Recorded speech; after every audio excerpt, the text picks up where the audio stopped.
Hi, everyone.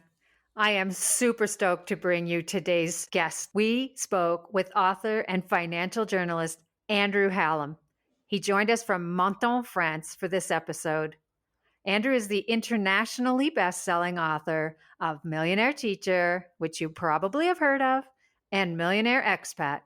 His latest book is Balance: How to Invest and Spend for Happiness, Health, and Wealth, and you betcha it's going to be a bestseller too. He's also one of the world's most prolific financial wellness speakers. He's given hundreds of talks in over 30 different countries on financial wellness, sound investing, and life satisfaction. This is a guy who had built $1 million portfolio on a, wait for it, school teacher's salary by the time he was, you guessed it, in his late 30s. He's a rock star.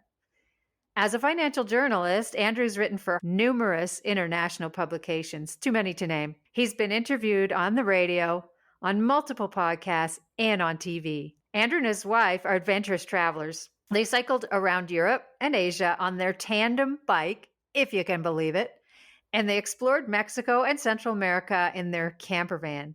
Andrew says, intelligent investing allows people to buy the only non-renewable resource they'll ever have: time. The guiding question for this episode is, how can international educators best set themselves up for financial success?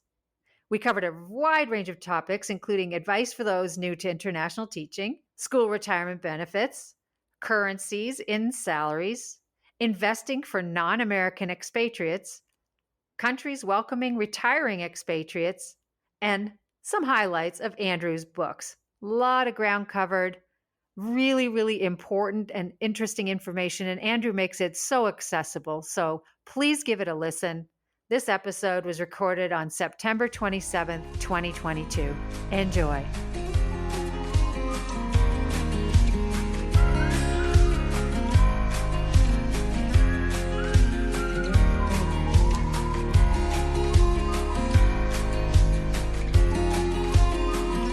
Hello, Andrew. Welcome to the podcast. And let's start with, where are you in the world? Menton, France. Thank you for the invitation to the podcast. Menton is? Menton is on the French Riviera, so it's the in between Nice and the Italian border. It's actually the last town before you get to Italy on the Riviera. And it's I'm just looking up at the mountains here. I can see the Col de la Madone, which I absolutely love cycling up. Most days I end up going up there, and there are fabulous roads to ride. Even this time of year, as we're walking along the Riviera, there are people swimming in the water. And I just learned today that it gets 316 days of sunshine a year here in Menton. So it's not a bad place to be. Sounds like an excellent neighborhood with Italy next door. So good on you. Do you have a going global story to share with our listeners? So I started my international teaching career in 2003, which was much later than both of you. I know you both started much earlier than I did, and worked at Singapore American School until 2014. And my wife said, well, let's take a year off in 2014. And so figured we can do that. I mean, we'd saved enough money such that we were at that stage, fortunately, financially independent. So we figured we can easily take a year off, and then we can go back to teaching, because we both did enjoy it. But then 1 year led to 2, which led to 3, which has led to 8. So I guess our global story is that we've become addicted to visiting different places, doing different things. We started off right away. We cycled across Spain. We thought that was amazing. I spent 3 months in Mexico, loved that. Spent a month in Vietnam, and then a month on Pulau Tioman in the South China Sea. And we just kept on moving around. A month in Thailand. And then our most recent really big adventure was, we got a camper van, and we decided we would drive that down to Argentina. And we spent 17 months traveling in the camper van, which was just, for us, unbelievable. And since then, we were trapped a little bit, as most people were, with COVID. And really, fortunately, it came at a time when Pelly and I my wife's name is Pelly. We just finished riding our bike around Costa Rica. We have a tandem, and it would have been January 2020, and we decided we would go to Canada just for a quick 12-day visit. And in that process, that's when everything hit the fan with COVID. And we were lucky enough to, a few years previous, have bought a condominium there that we left vacant. So it was there for us, and we spent basically 2020 in Canada before things opened up. And again, we resumed our nomadic lifestyle. So we've spent most of the last year and a half in Panama, actually, the country of Panama. So when you say go global, you literally mean it. Go all around the world. So our guiding question for today's episode, Andrew, is how can international educators set themselves up for financial success? And our first sort of sub-question along with that is, what's the biggest piece of advice that you have for educators that are thinking of working in another country? Well, when people go overseas, and I hear this like time and again, and both of you have, I'm sure, people will say things like, I planned to go for 2 years. and Yeah. and I never went back to the home country, or they stayed away for 15 or 20 years. And that's so common. And I think when we do move overseas, especially when there's that possibility or the reality of being away our entire working careers or the rest of our working careers, because it is an amazing professional experience, social experience, global experience, and that's why we love it. One of the things we need to recognize is that we're actually giving up, to a point, an element of financial security that we don't know we're giving up when we first leave. So, for example, as Americans, in most cases, when you're an American and you go to work overseas at an international school, in most cases, you're not continuing to contribute to Social Security. And so when you're not paying into Social Security, when you retire, you're not going to end up with the full benefits of what you would end up with if you were stateside. So now if we have an example of, let's take a teacher from the UK or Australia or New Zealand or Canada, or even much of the United States. Many places in the United States still offer defined benefit pension schemes as well. So, when you leave, for example, when I left in 2003 and I went to Singapore American School, I was really relinquishing that opportunity to be putting money into a pension through the rest of my career by leaving that school district. And those pensions are fabulous because, had I stayed in Canada, I could have, just invested a little bit of money, eventually paid off my house, and I would have ended up with pensionable income that would be equal to 70% of the average of my best 5 years of employment. And so when we move abroad, we take really big risks because that social net that the people we left behind in our home countries end up enjoying is something that we don't have. So when we do move abroad, especially when we're spending extended periods of time, we have to start treating our finances or our household income a lot like a business. We have to track what we're spending. We have to track our income. And it can be hard because at first we can get sucked into what I call expat-itis, in that incomes are often higher, not always, but often higher. Taxes are often lower abroad, not always, but often. Housing might be paid for. And we have this plethora of opportunities to travel and see new and exciting places. And we might be saving more money abroad than many of the people that we left behind in Canada, the UK, or the United States, or Australia. However, because we're not getting the same kind of social benefits as them when we retire, we have to save significantly more than they do to end up with the same overall retirement benefits. So yeah, Audrey, to that point, I think it's really recognizing that and treating your household like a business, tracking what you spend, tracking what you earn, and then investing money responsibly for your future, whether that's in cash flow positive real estate or an investment portfolio in stock and bond markets, or a combination of both. It's something we need to do. Yeah, that's a really good point. Thanks for that. And of course, for our listeners, get Andrew's books to go really in depth on these ideas. Those are the broad strokes. But really do, as we keep saying in our show, do your research, put a plan together, and follow it as best you can.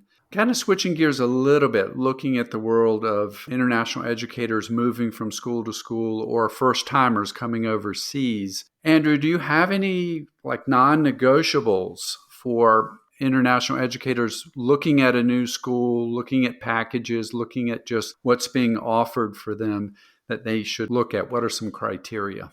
Oh, that's such a great question because I think it's so dependent on where we happen to be when we make that decision to move abroad. So one of the coolest schools. I mean, I've done a lot of speaking at different schools since 2014, and I think I've spoken at something like 90 to 95 different international schools throughout the world. Wow. And it's exciting because you get a sense of what the culture is like. Obviously, because I'm talking about personal finance, you get a really clear idea of what the financial package is like and what the cost of living is like. And it is something that people really need to be aware of when looking at the package. But I wouldn't ever say that there are these non-negotiables. So, for example, there was a school that I visited in Barcelona that served the best free lunch for teachers. And the pay was, quite frankly, really low. But the standard of living in Barcelona, as they say, it's a gorgeous place, a lovely city. So I would meet teachers who were at the tail end of their career, or they had already worked at a higher paying school and then had moved into something like that just for the experience and the lifestyle. But where the danger lies is when somebody comes in from, let's say, the United States or Canada, moves to a school like that, and just gets by. So if you're just getting by, this is something that can end up biting you in the butt as you get older because you haven't necessarily saved as much money for your retirement. You've enjoyed yourself professionally, socially, and culturally, but one of those main realities is that we do need to look after our financial futures. Right. No, that's such sage advice, and I know you have always espoused the idea of start saving early and add to it often, and so that's follows in with that. Do you have specific?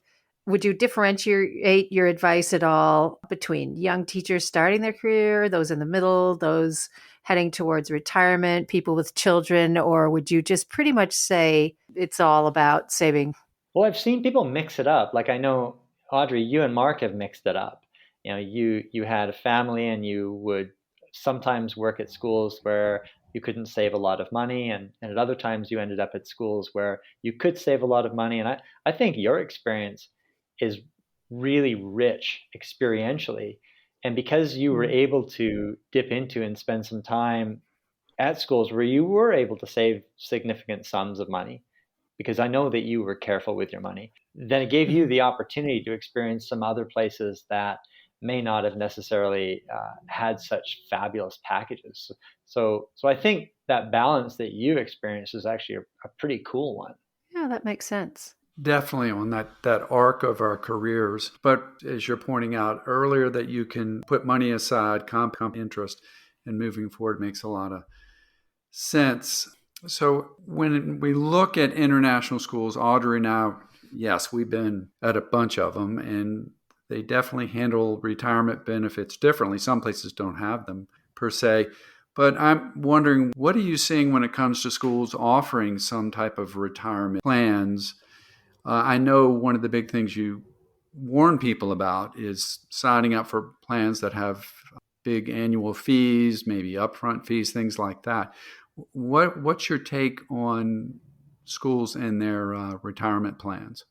It's it's really mixed. When I I wrote my first book about investing for expats, so the first edition was called The Global Expatriate's Guide to Investing.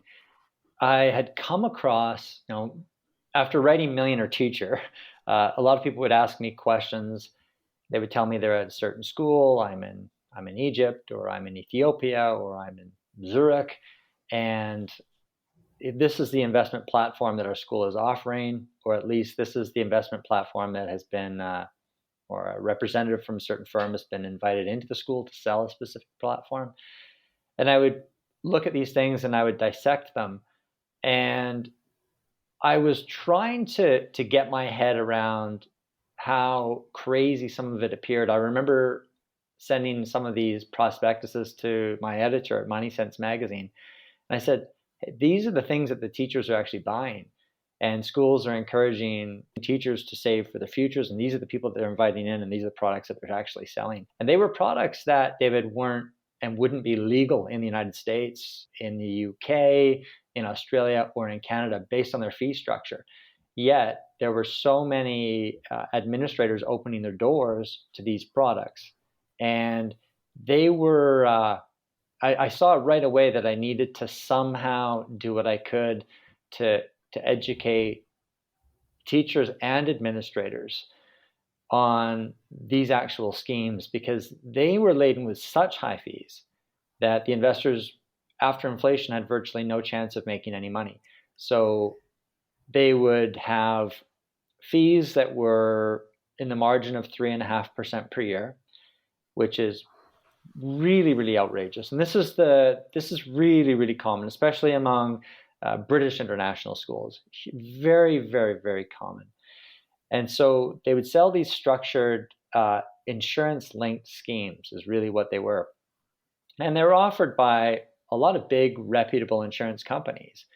But the structure of them had rendered them illegal in a lot of countries with strict financial security regulations. Basically, countries that said this isn't ethical. But it's been kind of interesting in that, in Europe, I don't think a lot of people really invest as they do, say, in the United States, people who actually live in Europe, because there's a much stronger social platform. They still have a higher number of defined benefit pension schemes and government funding. And so it's less of a dog-eat-dog society. And as such, a lot of these schemes are still sold at the banks. And so you could walk into a bank in Switzerland, for example, where you'd expect that the investor would be looked after and would be sold one of these schemes. I'll give you guys an idea of how these things work. And most predominantly, they're sold through the Middle East, they're sold through Africa, Southeast Asia, and even in Europe. So Audrey, if I sold you one of these schemes and you committed to investing $2,000 a month, what in many cases I wouldn't tell you is it's a 25-year scheme. And I may or may not even bother to tell you that, but it's okay. You're saving for the future. And from the insurance company, as soon as the contractual ink dries, I would get an upfront commission from the insurance company for signing you up. That upfront commission would be about $27,000. Oh. Now, I would split that with my brokerage. So I would get a large chunk of that, probably about $17,000 or $18,000 of that. My brokerage would get the rest of it. So now the insurance company needs to keep you, Audrey, invested in this scheme so that they can continue to charge you 3.5% per year in overall fees. And a lot of those fees are hidden. If you decide to get out early, they'll charge you a massive penalty, because what they want to do is they want to recoup the commission they've paid me, the salesperson. And that commission, or that penalty, Audrey, is equivalent to, well, it can be equivalent to 100% of what you've invested. So if you try to get out after 18 months, you've contributed $2,000 a month for 18 months, and you try to get out, they will say the penalty is 100% of what you've invested. If you try to get out after 10 years because you realize the fees are so ridiculously high, you've been in 10 years, they'll say something like, well, the fee is 50% of the value of your account. I mean, it's crazy. And you can see why this kind of thing wouldn't be legal in the United States. Right. It's not legal in the UK anymore. It's not legal in Australia. But these are prolifically sold. And what I found is you'd often get the financial salespeople selling these products would also sponsor the drama department of an international school, or like sponsor a soccer team of an international school. And so I found this to be obviously very, very disturbing. And it was in part one of the things that launched my, I guess what it ended up being a 90 plus international school journey, where I would be speaking about these products and trying to educate teachers and international educators about them. So yeah, back to that original question. Most of them, the vast majority of them, are absolutely toxic. Toxic. Okay. Now, it doesn't mean they all are. Yeah. Doesn't mean they all are. So perhaps I should end on a good note, shall I? Yeah. Where are things now, though? Are people listening to you, school leaders? Are we getting a trend on a different potential offering that's more cost efficient and less onerous for the educator? Yeah, I'd say it's getting a little bit better. This sort of scheme isn't typically sold at American international schools because the products are usually domiciled in places like the Isle of Man or Luxembourg, which are capital gains free jurisdictions. And so, as such, Americans really shouldn't be investing in them in the first place. And so, that hasn't stopped in the past people walking in and offering these schemes. So, at a fabulous school, Western Academy of Beijing, for example, when I went there, they were prolifically offered to those teachers, Americans and internationals. And for Americans to buy this sort of product, it's a really bad scene because essentially, these things are domiciled in a capital gains free jurisdiction, whereas Americans, in a taxable account anyway, have to pay, Americans have to pay tax on worldwide income. And so it sort of ran afoul of the IRS if the American didn't end up with a very special sort of account filing procedure that they went through. And even when they did, legally, they would have to pay capital gain tax on even unrealized gains. So even monies that they had made that they hadn't sold on, Americans had to actually pay tax on it. So it's the IRS's way of saying, we don't want you owning these products. But a lot of schools invited people in. A lot of these people, again, were sponsoring soccer teams and drama programs and buying drinks for teachers at golf courses. And so it's a problem. It's a really big problem. Generally speaking, for people who are listening to this, here's your acid test. You know where you're in one of these crappy products when you try to sell and the investment company slaps you with a massive penalty. We're not talking about like 5%. We're talking about like up to 100%, 50%, 80%. We're not talking about a tax penalty here. We're talking about the investment firm levying this penalty on you. So that's the acid test, ultimately. Those are the products that we want to avoid. And unfortunately, those are the products that are most prolifically sold to expatriate teachers overseas still. Wow. So I've got two takeaways from this. One is you're really better off just investing on your own to the extent possible. Ask a lot of questions, do your research, of course. And then number two, how do I become an insurance broker? It's funny, Audrey, there are some I know the Investment Center introduced Roth 401ks Yeah. and these aren't the same things. I'm not talking about the same kinds of products. When we were at that Singapore American School together, I remember at the time just being a little bit upset by the fees that the teachers were being charged for their investment products there. And yes, they were being charged fees that were too high. However, the people that were selling those products were Boy Scouts compared to what I learned was most prolifically sold internationally. Well, words of caution. So, Andrew, here's a question that I think you will enjoy. I mean, who knows? No one can predict the future. We don't know whether the US dollar will continue to be strong or go down, and in the upcoming year or years. But we're wondering, some schools might offer you the opportunity to decide how much you want to get paid in their local currency versus US dollars, or sometimes you're paid entirely in local currency or other times entirely US dollars. Do you have any advice around those allocations? If it's an emerging market that you are living and working in, so you're in Brazil or you're in Argentina, you're in Thailand, and you have a choice, if at all possible, try to get paid in as stable a currency as you can, like the US dollar. Because with an emerging market currency, you never know what can happen. The Argentinian peso can collapse, and it would be really unfortunate if that's what you're actually earning your income in, because you'll never be able to leave Argentina. So, I mean, metaphorically speaking, of course, it's just that your buying power is significantly reduced. So if you are earning a currency that's a first world currency, it's not such a big deal. If you're earning Canadian dollars at a Canadian international school, for example, or you're earning Australian dollars, or you're earning euros. It's not such a big deal because we have a first world currency that, yes, they move up and down as well, but they're not as likely to implode as a third world currency would. So if given the option, be paid in the denomination of first world currencies as much as possible. That makes sense, and it's something to look for. One more of those things is you're looking at schools on their financial package to look at whether it's going to be local, U.S. dollar, or a mixture. So keep that in mind for sure. We've kind of been focused on U.S. Canadians so far, and I know you've written a book to help expatriates all over the world as they look at moving out of their home country to work and live someplace else. What are some broad themes of advice that you offer them to think about as they plan for their financial futures? One of the advantages of being from a non-American country is that Americans and Eritreans, as far as I know, are the only people that have to pay home country tax or income tax after they move abroad.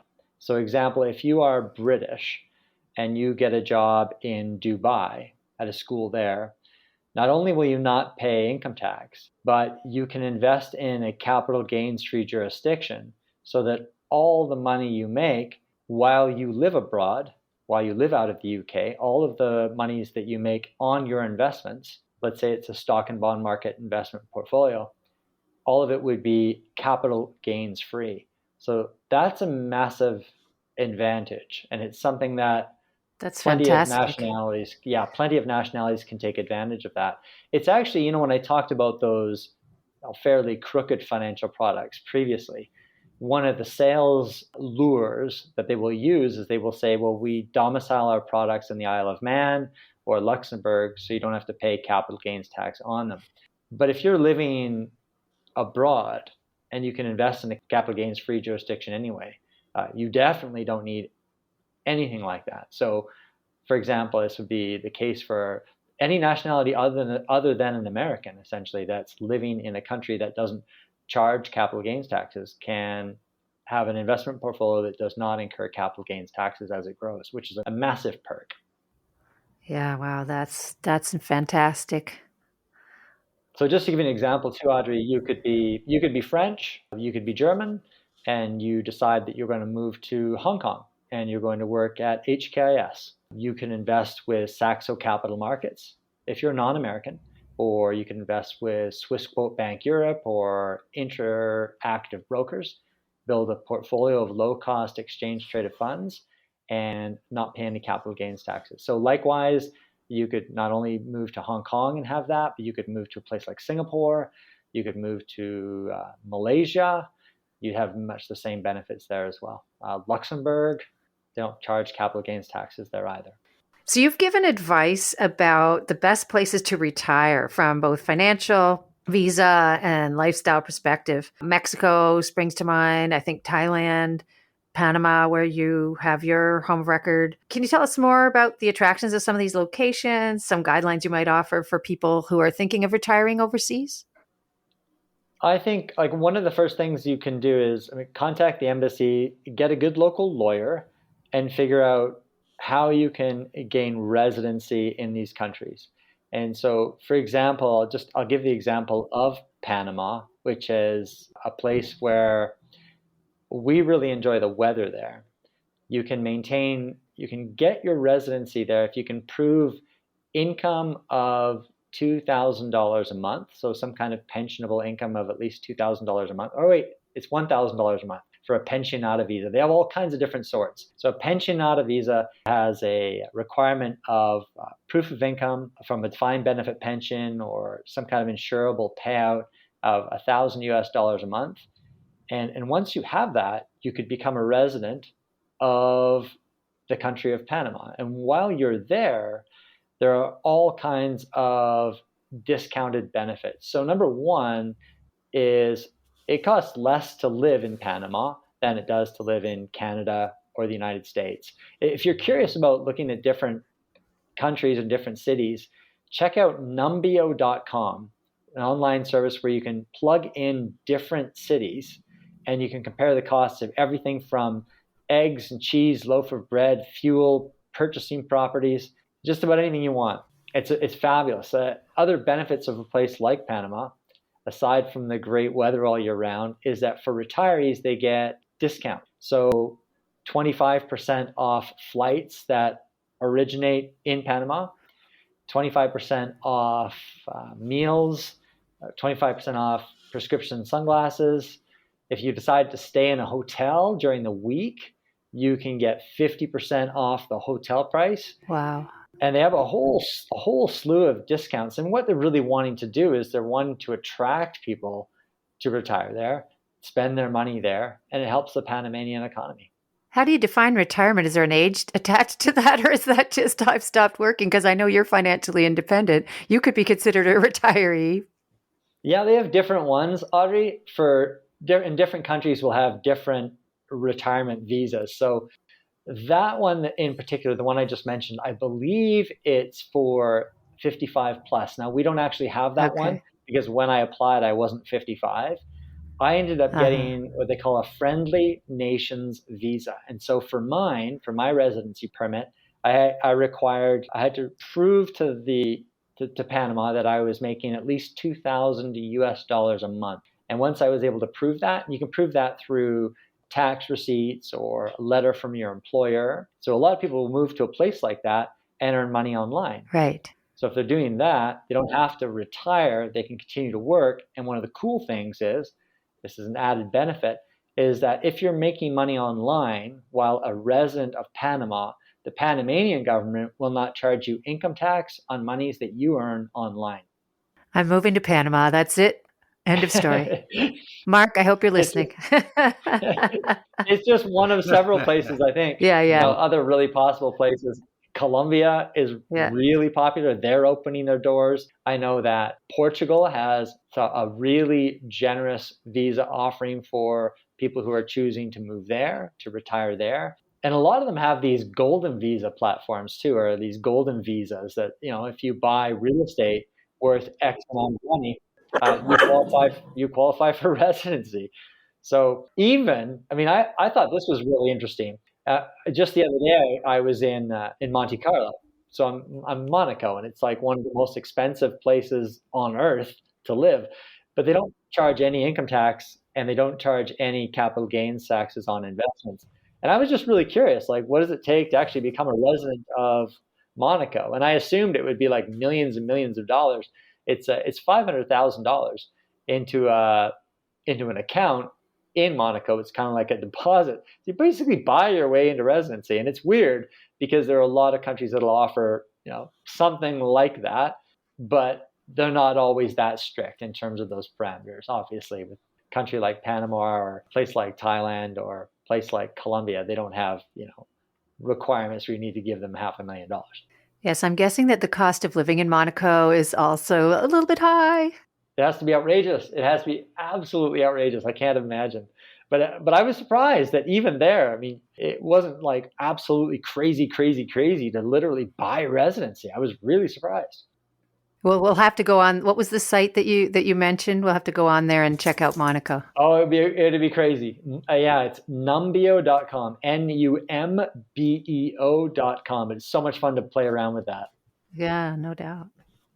Andrew, before we switch gears a little bit and start chatting about your book, Balance, I remember listening to an episode on the International Teacher Podcast, so quick plug for our buddies there who put out that podcast. And you were speaking about, you just mentioned interactive brokers and an individual that people could contact. And I'm trying to remember how you framed it. Was it for non-U.S. citizens and how they could set up online brokerage accounts, something like that in the U.S.? Could you speak to that? Yeah, good memory on that one, David. It's actually a guy named Mark Zorel who started a firm called Plan Vision. And he got he worked in the financial services industry for years, and he got really tired of people getting ripped off.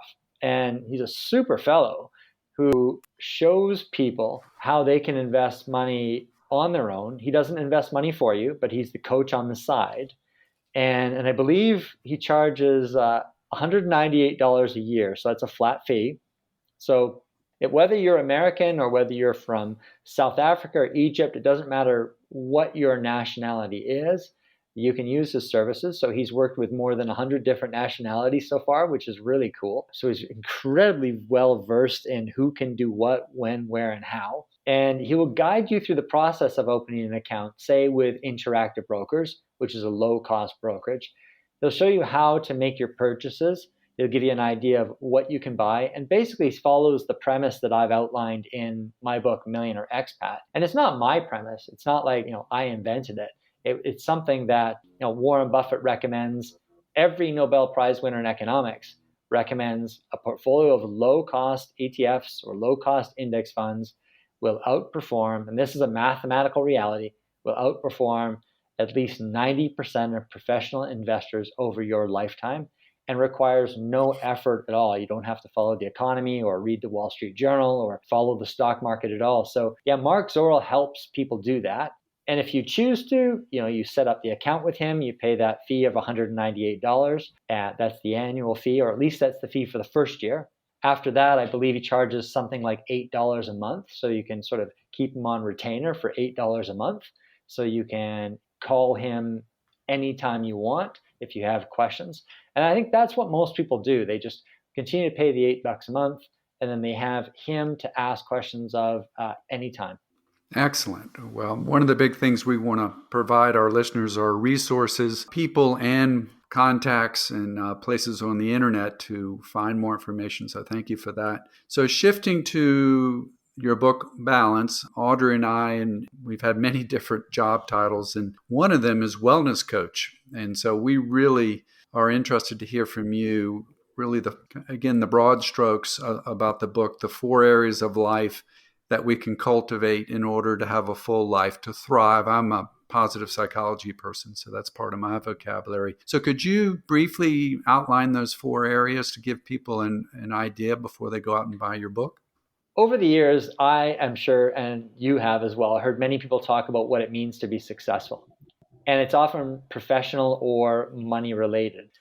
But when you ask someone why they want to achieve anything, and you keep asking why, eventually it boils down to life satisfaction. They'll say, well, I want to be happy. This will make me happy. So when I wrote the book Balance, I wanted to look at happiness far more holistically, because we know, based on research on life satisfaction, that money and fancy professional title are not the things that make people happy. So what makes people happy? And I identified it as a 4-legged table. I said, we really need these 4 legs of the table to be happy. One is we need a sense of purpose. We need a reason to get up in the morning. That's one leg. The second leg is that we need, and in no particular order, second leg is we need to have our finances in order. We need enough money to keep us sheltered from the elements, enough money to allow us to afford healthcare, to enjoy some experiences, have a little bit money left over for experiences, obviously eat nutritious foods. Third leg of the table is your health, social, emotional, and physical. So money, sense of purpose, health, and relationships. And that relationship is with you, the people around you, the people you love. It could be with you in terms of mentally, spiritually, but that's key. In fact, when you look at Harvard's study of adult development, which is 8 decades long plus, and they try to look at what single defining factor is most important for life satisfaction, it's the relationship aspect. Right. And that really connects to our world of traveling in the blue zones around the world and all the research that's been done there with these folks that just live for a very long time. They get out, they exercise, they eat a very healthy diet, and they have incredibly strong relationships. So that makes total sense. Ikigai. What the Japanese call ikigai. Yeah, that gives them that sense of purpose. Thank you for that. I mean, it's a really good book. I've enjoyed it. I highly recommend, and it's good to have the overview so people who are interested can have another look. You've talked with a lot of international teachers, 90 schools plus where you've taught, and friends, and so on and so on. What's your take on how COVID has affected people's ability to achieve balance and to have a satisfying life? Oh, it's been hard because we come back to the importance of relationships. And one of the things that, we need to do is we need to connect with the people that we love. And that became so hard to do when we couldn't leave. Right. So we're in one country, and for many expats, children are living in different countries, parents are living in different countries, and they're not able to actually connect with them in a physical way. And in the same vein, teaching remotely with your students, as you both know, and everybody listening to me is just going to be nodding their heads and absolutely relating. It's wonderful that we have the technology to do that, but it's not the same thing. Not at all. Absolutely. It's really made a big difference in terms of how I felt about teaching. That's for sure. Yeah, we thrive on connection, don't we? We thrive on it. The hand on the shoulder, the eye contact. Yes. And we thrive on the physical contact with our friends and family, being able to hug them. And that was hard for everyone. And I think it was particularly hard on educators. And students. Yeah. And students. And let's not even get into the healthcare industry. Ooh. Right. So, Andrew, pulling everything together here, you've mentioned Millionaire Teacher and Millionaire Expat, your two books.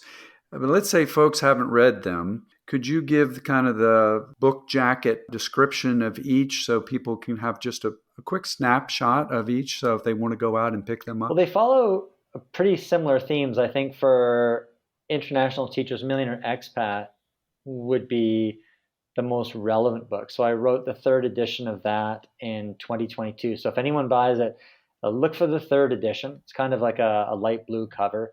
I know that if you go on Amazon, you might end up seeing the first or the second edition, but try to get the third, the most updated version of that. And it shows several things. One, how you could invest for your future in either socially responsible exchange traded index funds or just regular exchange traded index funds. It shows how to perform calculations to determine how much money you should be saving to try to reach your specific financial goals. And the last three chapters gets into low cost countries that people could retire to if they want a new experience, or they frankly haven't saved enough money to retire in their home countries, whether that's the United States, Australia, Canada, the UK, countries that have higher costs of living. So the last three chapters, sort of salvation chapters, where I talk about different countries, the amenities available for retirees there, how to generally acquire, in many examples, acquire their visas, that sort of thing.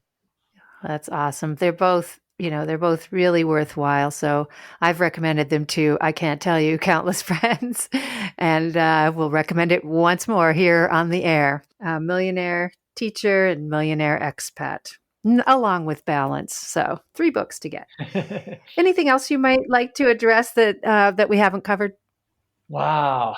I would be loving to just flip the interview and ask you guys, because I learn nothing when I'm talking. You guys have so much that you guys could teach me. And I think what's super cool is that, based on the backgrounds that you both have, you are the perfect duo for this podcast for international school teachers. Oh, thanks for the plug, Andrew. That's awesome. Everybody's got to listen to our podcast to learn more from us, right, David? That's correct, partner. Andrew, oh my gosh, it's such a pleasure talking to you. And as I told you before we started, I'm a little starstruck, even though I've known you for 20 years and I met you in a hotel pool where you tried to dare my 2 kids, who were then, sort of middle schoolers, who could swim the most lengths of this indoor pool underwater without coming up for breath. But you're a great guy. You're a superstar. You're also humble. I love that about you. And you've had such an adventurous life. And I look forward to hearing more of your going global stories, maybe on our YouTube channel. But thanks again so much for taking the time out of your busy schedule. Cheers. Absolutely. My pleasure, David and Audrey. Thank you so much. Thank you for joining us today on Educators Going Global. You can find this podcast on Apple Podcasts, Spotify, Google Podcasts, and all the other usual suspects. Please subscribe, like us, and leave a review on Apple and Spotify, and let your teaching friends know about us so we can grow our community.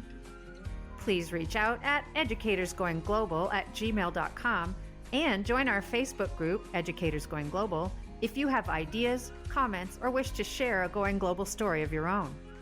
You can also find us on Instagram at Educators Going Global. Please visit our website as well, www.educatorsgoingglobal.com. All our podcast episodes are on there by topic, along with blog posts, Going Global stories, and our ever-growing resource library. For now, this is Audrey And David. inviting you to travel, Teach. and connect with us.